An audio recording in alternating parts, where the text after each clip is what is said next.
Anthropic wants everyone to know that they're steering us into a brave new world. They've now officially taken over OpenAI on almost every front, becoming the most powerful AI company in the world. I was watching this graph for a while and I said, oh yeah, we'll probably become the AI company with, the most revenue and the most valuation sometime around this time. And indeed it has happened. You know what, guys? Someone has to tell the truth. When it comes to these AI companies, the more successful you're perceived, the more opportunities you have for investors to chime in and invest more money, which in return allows you to advance your product. So of course the CEO is going to boast about how successful their AI company has been in a short period of time. There's an advantage to that. Mythos is marketed as a quantum leap in what AI means for society. They vowed never to expose it to the public. Capabilities in a model like this could do harm if in the wrong hands.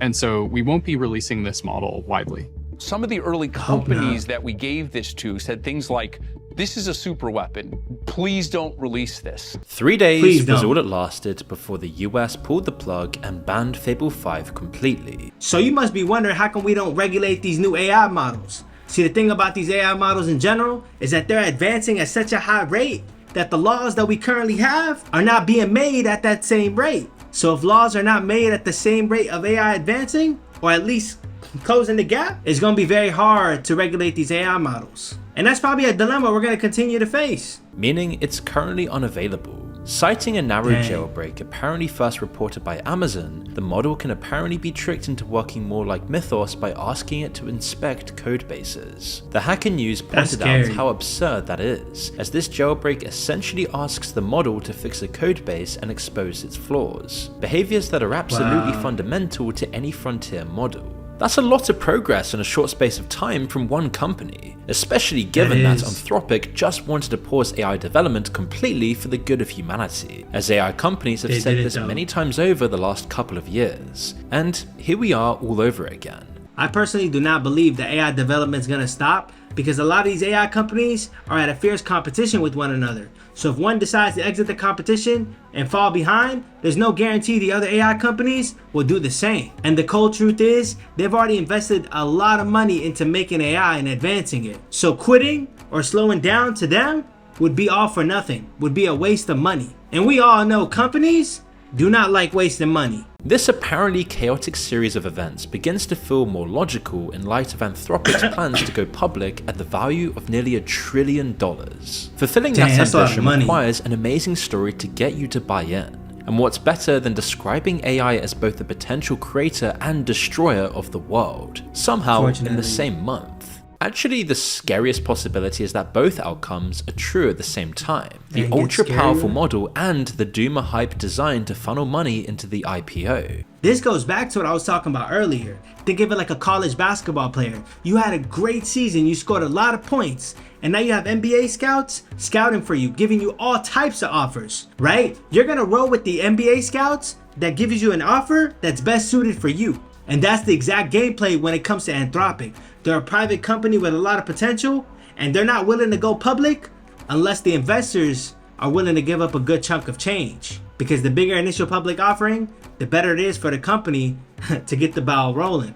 You can now see how the good guys of AI are launching a two-pronged attack, stealing the industry from OpenAI and occupying the private and public sectors in what has become the most impressive power grab in startup history. Anthropic has managed with remarkable precision to make itself the answer to the very fear they are helping to create. It's selling the natural disaster and the insurance at the same time. If an AI company is selling you the disaster and the insurance at the same time, all they're trying to do is get you dependent on their AI model. That's why lately you see AI being integrated into everywhere, into damn near every feature. But let's keep it real, if AI is frustrating to you by ruining the experience for the feature/product, time doesn't alleviate that frustration. The AI has to go. That's the only way. The moment a company this size goes public, it gets swept into everything, from pensions to saving accounts and index funds, whether you have a stake in it or not. And that's a worry if you suspect AI is a bubble, because for all the staggering valuations, the companies themselves are still losing enormous sums of money. The AI critic Ed Citron described it like this. Because I think that people have this view that these companies are becoming more profitable or even have a path to profitability, and they don't have one. He goes as far as saying they shouldn't shouldn't be allowed to go public, though we're way past that point now. The market is irrational, Yeah. and the market is inherently invested in something that I think is destructive, especially the SpaceX IPO, and OpenAI and Anthropic should not be allowed to go public. They are dangerous, lossy companies that are going to be added to indices that will sink 401k. I get where he's coming from, but you got to look at it like this. If you're an AI company and you go public, there's a high chance that investors already invested a significant amount of money onto your company. And the reason they invest so much is because the AI company set the expectation to these investors about how competent their AI models are. So when these investors invest that amount of money in an AI company, there's no pulling back. That's a no-no. You got to give them their return on investment. So it almost keeps them in like a perpetual loop. They're stuck keep making these new AI models in hopes, burning all this money in hopes that they can pay these investors back. But whether AI is profitable in the long term or not, Claude is becoming uncomfortably good in the meantime. It doesn't have to be profitable to be extremely disruptive. You or people you know might already use it and secretly worry about it. Software development and coding has always been marketed as the most future-proof skill set. By 2026, more than half of all the work businesses were handing to AI was just writing code. You know the part that gets me really concerned is the sheer amount of businesses that depend on AI to write code. And it makes me really worry. You want to know why? Because as a developer myself, I am tasked to write the code. I'm not tasked to basically chaperone an AI to write the code for me. And it makes me question myself, how capable am I? If AI can do everything I can do and better. And Claude has taken the lion's share that's a lot of work. Claude Code's revenue went from $0 to $1 billion in 6 months, the fastest growth of any business software in history. Anthropic recently wrote that AI is now building itself, with more than 80% of the code they merge into Anthropic's codebase being authored by Claude. Claude shipped cowork, automating spreadsheets, reports, typical white-collar workloads that would have taken a mid-salaried professional weeks. Half of entry-level white-collar jobs could be gone within the next 1 to 5 years.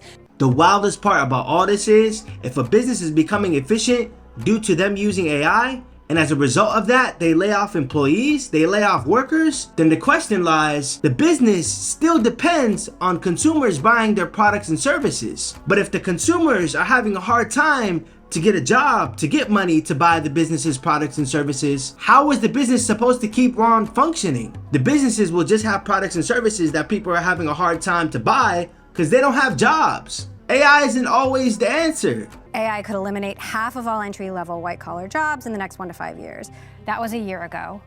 Is it still 50%? It probably will. Higher? I don't know exactly, but I'm still pretty concerned. I'm still the same order of concern. This is what really pisses me off. Why would he be concerned if he's one of the main reasons causing the concern by developing these advanced AI models? It just doesn't make sense to me. And I would never do this to you guys. But let's just say if I walked up to you and I slapped you, and then you got mad and you were furious, you're like, why did you slap me? I can't sit here and be like, oh, I don't know why he's mad. Yes, I do know why you're mad, because I slapped you. I would never do that, by the way. I'm just telling y'all. Then they started seizing ground over specialized professions one by one. There's Claude for Legal, which offers 80 specialized legal agents, wired into the platform's major legal work that it already runs on. There's Claude for Financial Services that does accounting, auditing, security, and again, once highly paid jobs that took humans weeks to work through. There's Claude Design, which knocked Adobe and Figma's share valuations while diluting work for graphic designers. There's Claude for Science and Healthcare, cleared to create vaccines, read your medical history, including the data from your Apple Watch, and even rubber stamp your insurance Claude for everything. The truth is, the more you use AI, there's a high possibility you'll become dependent on it. And the downsides to that, it starts to impede on your critical thinking. But that's just the result of AI being implemented everywhere, all for convenience. Then there's the state itself and the infrastructure our lives depend on. Under Mythos and Claude for Government, the first AI of its kind deployed inside America's classified systems and across the world's Western superpowers. And now, Claude is leaving the planet entirely. NASA's Jet Propulsion Laboratory let Claude help plan the first AI-directed drive across the surface of Mars. That's huge for a company that just a couple of years ago was a niche competitor to OpenAI. Back then, you'd be in the minority of the population using it. If you're a company that makes AI, yet alone involves itself with AI, investors are just going to be interested in what you got, which potentially leads to accelerated growth for the AI company. And that's probably every company's dream. It's the dream Amodei depicted in his essay called Machines of Loving Grace. The phrase comes from a 1960s poem that pictured a world where people and machines live side by side in harmony, all watched over, as the poem has it, by machines of loving grace. That's the romantic version of AI in its purest form, the gentle companion that tends to us like a garden. And that's true, these AI models are unintelligible, a black box, and even they do not understand what they might be hiding. As Claude says, it's just an innocent, convenient tool embedded into everything around us, a tool that runs and protects banks, hospitals, and energy grids. AI doesn't need to escape. It's willfully released every time. It's already everywhere. I actually agree with him, but in my personal opinion, I can see the future looking like that video game Detroit Become Human. If you don't know about that video game, I highly advise you to go look it up on Google. That's what I think our future is headed. But if you already know about that game, would you want our future to look like that? How would you feel if our future actually became that? Let me know in the comments. But until then, guys, I love y'all, man. Peace and love. I'll see y'all next time.